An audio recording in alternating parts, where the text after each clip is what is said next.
এয়া ৰুণ বাবা আৰু মই আহিছিলোঁ পাঠশালাত। ৰুণ বাবাই গাড়ী চলাই আছে। এতিয়া পাঠশালাত ট্ৰেইন গেটত ফচি আছোঁ। ট্ৰেইন সাধ্যতে অহা নাই, গেট পেলাই দিছে, চাগে ইফালে আহিছে ৰুণ বাবা। চাওক বৰষুণ পৰি আছে। গাইজ এটা বস্তু দেখাওঁ, এই ট্ৰেইন গেটত থিয় হয়, ইয়াতে ট্ৰেইন গেটৰ সেই কলা চিয়াহীত লিখি দিছে বিট্টু আৰু জিতুল, আৰু ইফালে আছে জিন্তু বি কৰণ, কিবা কিবি লিখা আছে। মুঠৰ ওপৰত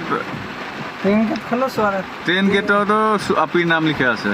গাইজ ট্ৰেইন গেটতো আপীৰ নাম লিখা। গাইজ ট্ৰেইন আহি আছে, গ্ৰীণ লাইট জ্বলি গৈছে।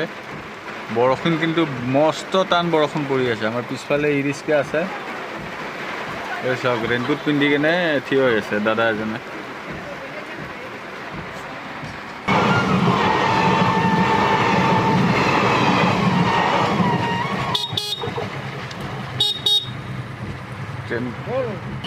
ট্ৰেইন গেট খুলিলে, এতিয়া গৈ আছোঁ ঘৰৰ ফালে। ৰুণ বাবা আৰু মই গাড়ীত বহি, কিন্তু বৰষুণ পৰি আছে, মস্ত টান বৰষুণ। বাইকত যাম।